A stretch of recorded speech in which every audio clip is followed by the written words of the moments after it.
AM 1460, the new WXBR. You are listening to the Metro South Morning Show. Peter Czymbor and Mike Paiva here with you on this Wednesday morning. It's PM in the AM here on WXBR. This Thursday at the Comedy Connection in East Providence, and Friday night sold out at Nick's Comedy Club in Boston, performing stand-up comedy material, Mike.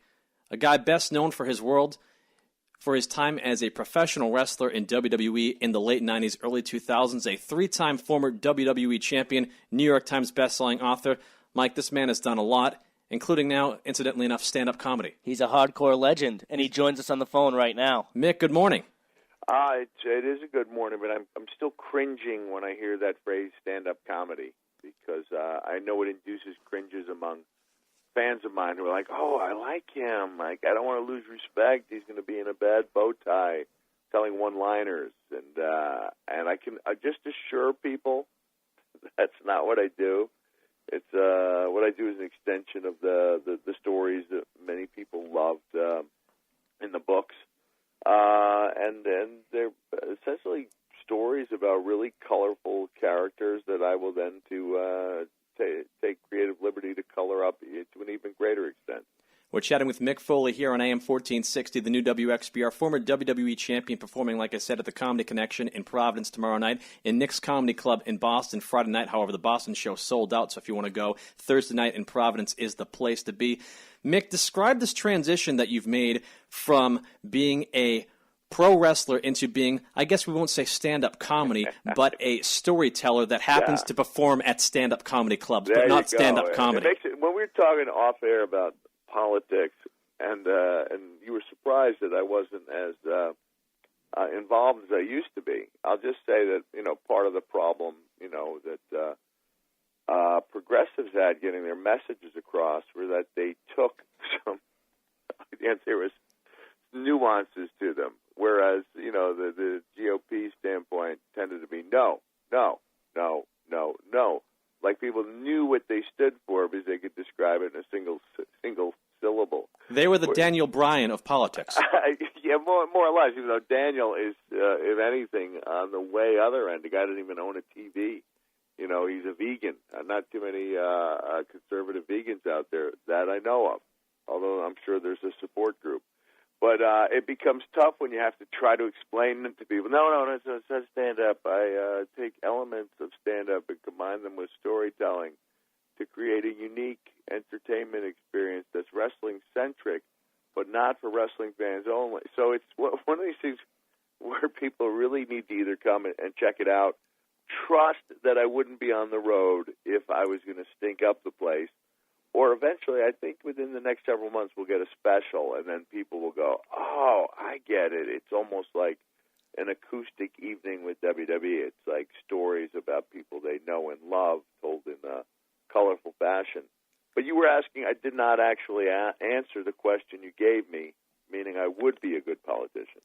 All right. We were talking about this off the air for the folks who are just jumping in right now. Like, what in the world are they talking about?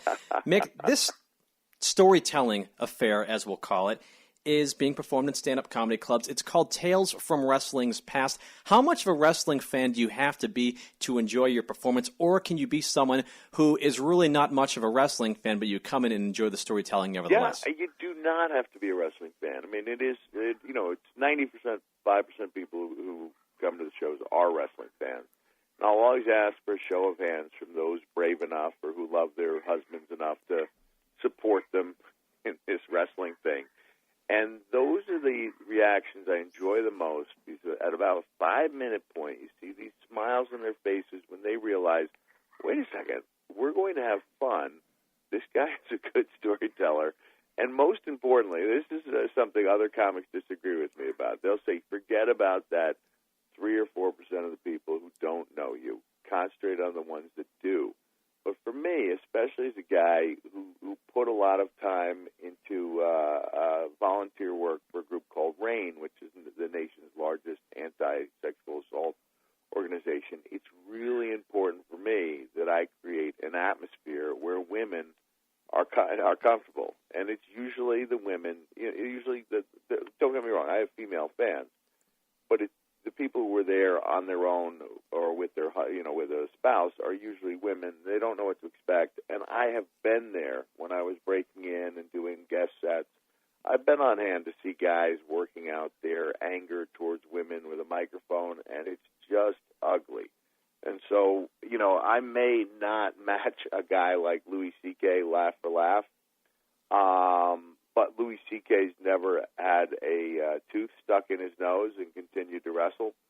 So I've got stories that other comics who essentially talk about their day jobs can't possibly match because I had the coolest day job of them all. Now, Mike's much more into this world than I am, Mick, but there's this entire subculture of wrestling fans who purchase and download these things off the internet called shoot videos, where it's guys talking about behind-the-scenes stuff in the world of wrestling. And Mike, correct me if I'm wrong, but sometimes the enticement to purchase these shoot videos and whatnot is they give you some of the most insane dirt you would hear behind the scenes in the locker room that you would have never thought just watching the product on television, right? Yeah, it's the shock value that they want to throw out there, that they want you to buy the tapes, yeah. How much of a shoot video type storytelling is this that you do at stand-up comedy clubs? I don't go out of my way to make people look bad unless I feel like it on that particular night. But my daughter's laughing, and she's probably seen 4 or 5 of my shows. It's not nothing I do is based on meanness. I do go inside. I tell people stories from behind the curtain that they would never know. Specifically, I shed some light on a famous match I had called Hell in a Cell from 1998. No one's ever seen that match, Mick. I have no idea what you're talking about. Well, I literally felt like I didn't literally feel like Bill Murray in Groundhog's Day because I wasn't living in Punxsutawney, Pennsylvania. But I felt like I knew what Bill was going through in that movie. Every day seemed like the one before it and the one after it because I got asked the same question every day. Did it hurt when The Undertaker threw you off the cell? And it wasn't until the Hall of Fame induction ceremony when Terry Funk, with an N, just in case the FCC is listening, came up to me and said, or he didn't come up to my son now. He just got home and he's asking if he can drink a Monster energy drink. And the answer to that would be no. You pour your dad like 3/4 of it and then a little bit for yourself. He's got to get up. It's early in the morning, Mick. Yeah, I know. He just got home from school.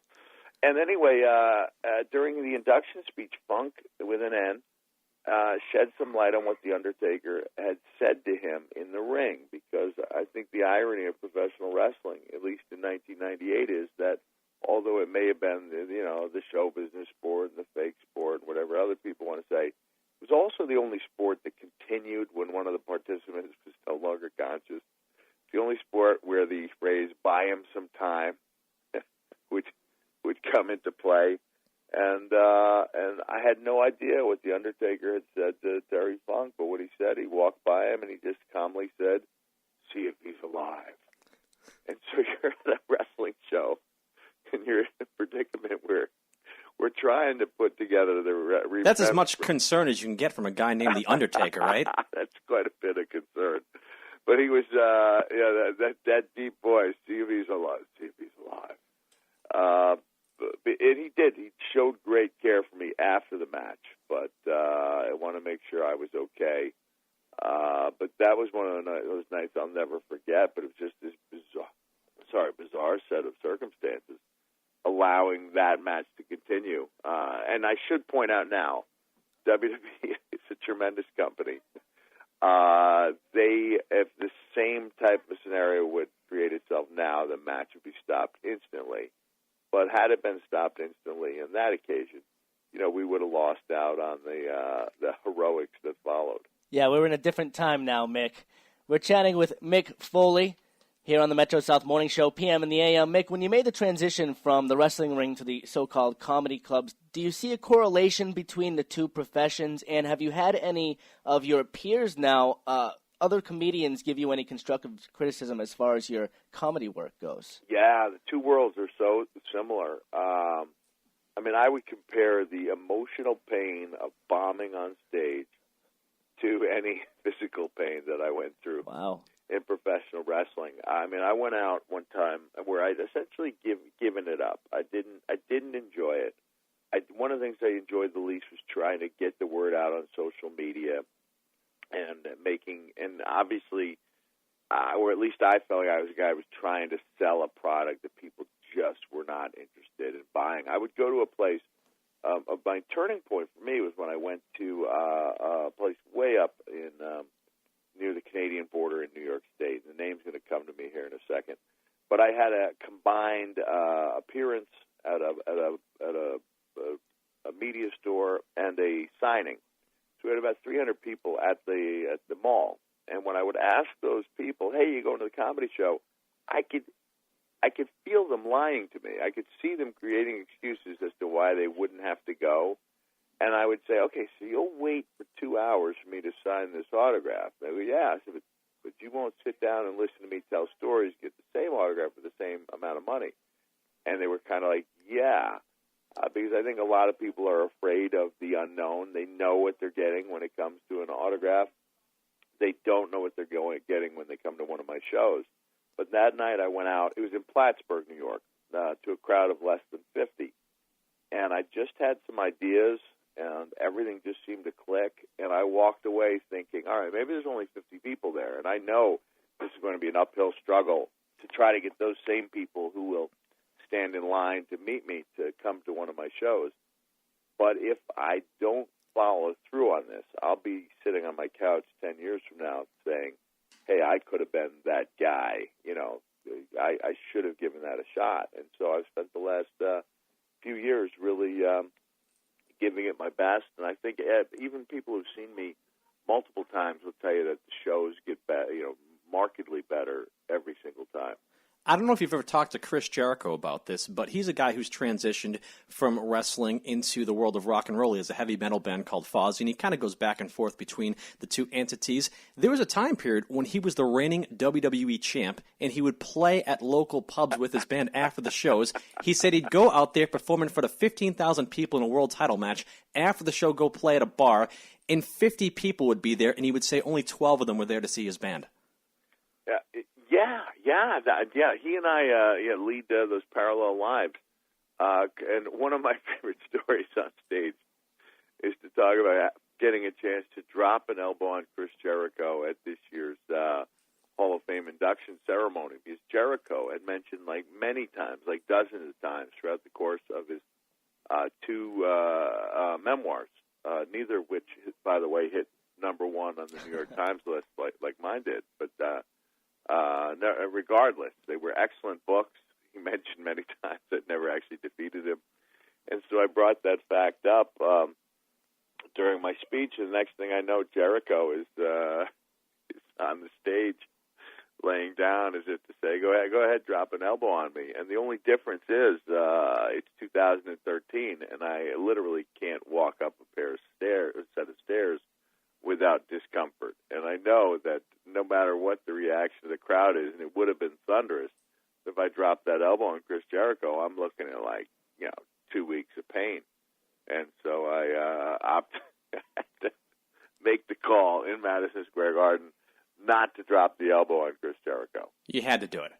I had to not do it until then another intangible came in. I realized that if I didn't do something on that stage, that I would walk away and have to look in the mirror every day and realize that I was a word that we can't use on radio. Once again, we're chatting with Mick Foley here on AM 1460, the new WXBR, performing at the Comedy Connection in East Providence Thursday night and at Nick's Comedy Club in Boston Friday night. Sold out in the big city. Congratulations on that, Mick. Does Massachusetts hold a special place in your heart, considering it's the place where you won your first world title? Yeah, that was a great night. I remember everything about it, from winning the title and forgetting to tell security that I was going to be jumping over the guardrail, having my shirt torn to shreds by people who really, really liked me, maybe too much at that particular point, and then filling in. I believe I was filling in for The Rock at an autograph appearance in Boston, and it took us about 3.5 hours to go from Worcester to Boston. honest, when you win the world title, it's just a feeling of great ecstasy. And I kind of wanted to, have my own king-size bed and order room service, treat myself the way that I rarely did when I was on the road. But then I saw the Blue Meanie sitting in the lobby, and the Blue Meanie had been shut out. There was no room at the inn for the Blue Meanie.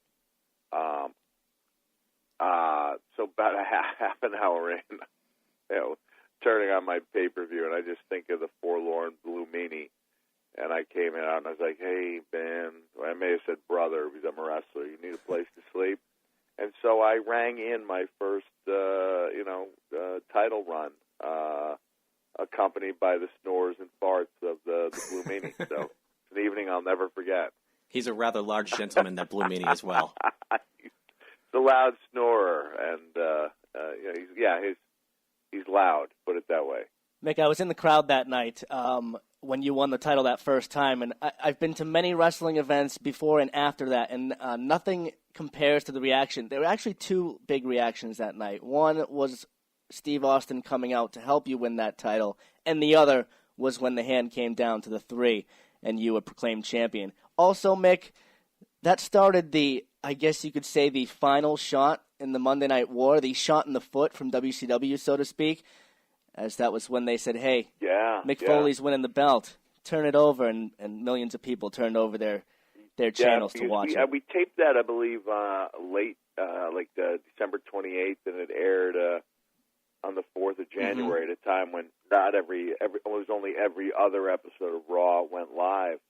And I was really crushed when I heard that. It really hurt my feelings. I was asked if I ever talked to Tony Schiavone about it. I said, yeah, I did call him, but I waited for the ratings to come in. And the ratings showed that, at the moment WCW made that announcement, that some ridiculous number, I want to say it was 200,000 to 300,000 homes, 500,000 people switched over immediately. And so instead of ruining my night, it ended up becoming absolutely the best thing that could have ever happened to me. But when I called Schiavone, I put on the extra sad, Mick Foley voice. "Hi, Tony. It's Mick Foley. I saw what you guys did to me. It didn't really seem like a really classy move coming from someone who worked so hard for you guys for so many years." And I did hear back from him. My wife said there's a phone call from Tony Schiavone, and he sounds so sad. And so that was the last time I talked to him about it. But in retrospect, even Bischoff admitted that it was probably a bad business decision to give away the results of that match, but the best thing that could have ever happened to me. Mick, what I'm about to say, I do say with all due respect. Oh no! When you say with all due respect, that's like the Southern version of bless his heart before you say something terrible about somebody. All right, let me hear. Mick, all due respect. You see so many wrestlers broken down and distraught. And when I look back in your career, I saw you get thrown off of a cage by The Undertaker. I saw you one time in handcuffs taking multiple chair shots to the head defenseless. After I saw all the high impact and risk maneuvers that you did throughout your career, I'm surprised that you can even complete full sentences, let alone doing an entire comedy routine. You must have taken care of yourself very well outside of wrestling. Well, that's fair. You know what? I wish I'd done some things differently. I mean, chair shots are one of them, but I also did not know that, the more we learn about concussions, the more you learn that you don't necessarily have to take a traumatic blow to the head to have a traumatic brain injury, that some of just the moves I did of great impact would have jarred my brain. And so every once in a while I get a call from the Boston University Study for Traumatic Encephalopathy. I just failed my test because I keep thinking as long as I can say the words study for traumatic encephalopathy, then I'm going to be okay. And I just messed that up. But I'm a brain donor. So I do believe I made some mistakes. I believe the best thing that happened to me is that WWE there has something called an impact test, and they were able to catch potential problems and get me out of an environment where I would ever have a brain injury again. So that was the best thing that could have possibly happened to me. Last year, my daughter and I and my son were on our way to the White Mountains in New Hampshire, and all I had to do was drop off some bedding. I was taking some bedding to some people who needed it. Some people who didn't have the means to purchase their own bedding. So I was technically doing a good deed, and I got hit from behind at a stoplight, and as my head shot forward, and I know the feeling of a concussion. So I know I've got a concussion. And all I could think is, I could have made so much money with a comeback match. And I'm getting rear-ended at a stoplight because a woman is texting her husband as they're meeting for dinner. But aside from that, I try to stay as impact-free as I possibly can. I had to answer the tough question that every child asks their dad, which is, why is it okay for The Rock to hit you 11 times with a steel chair, but it's not okay for me to hit you in the head with a pillow? So these are tough questions that every dad has to answer at one point. We're chatting with Mick Foley here on the Metro South Morning Show. Follow him on Twitter at @RealMickFoley. Mick, I want to talk to you a little bit between when you left WWE in 2008 from when you came back in 2011. Do you see a big difference in the way things are being run? Do you see Vince taking a little step back from even just 3 years in your absence? Do you see a change happening where Triple H is kind of getting the reins a little bit more and more as the years go on now? Well, that's what I hear. It does seem like Vince, realized that he's only human. I think Vince used to exist on 3 to 4 hours of sleep a night, and he'd get up and train like an Olympian for a couple of hours a day, and then work a job that was completely stressful. He loved it, really thrived on it, and he's still working on godly hours. But I believe he has started, delegating some responsibility to his daughter Stephanie and to Triple H, and I think they're doing a really great job building up new talent. I get asked all the time about whether I'm a current WWE fan, and I'm like, I love it, and we watch it every week. We gather around on Monday night, like it's a really great family night. There's none of the fear from when I was part of the Attitude Era. There are no urgent phone calls telling my wife to turn off the channel because Sexual Chocolate is on.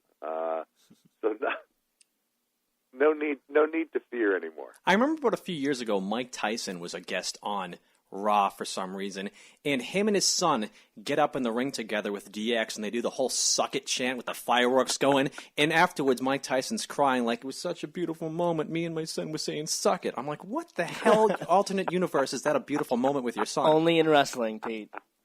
Well, listen, all I'm going to say, and I made this complaint, I understood. I was as surprised as anyone when those two words were allowed to air on television. All I can say is if we both agree on what the "it" in "suck it" is, then we can also agree that it was the same "it" that Ralph and Potsy used to talk about when they would use the phrase "sit on it."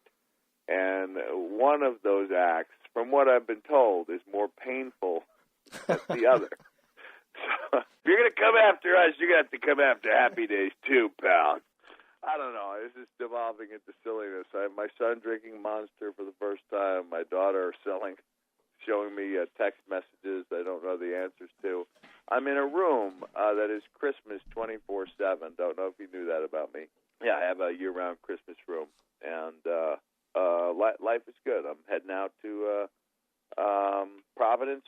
I did the club several years ago and had a great time. And like I said, I believe I've come a long way. And here's something. I know I said we weren't going to talk politically, but this is something I learned from former President George W. Bush. You set the bar really low for yourself and then amaze people when you hurdle over it.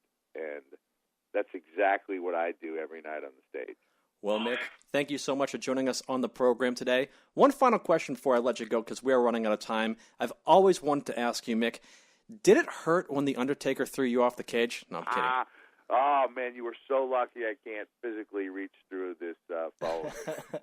I hope you guys will come. That question is a centerpiece of my set. I can't wait to hear it answered. I hope you'll arrive.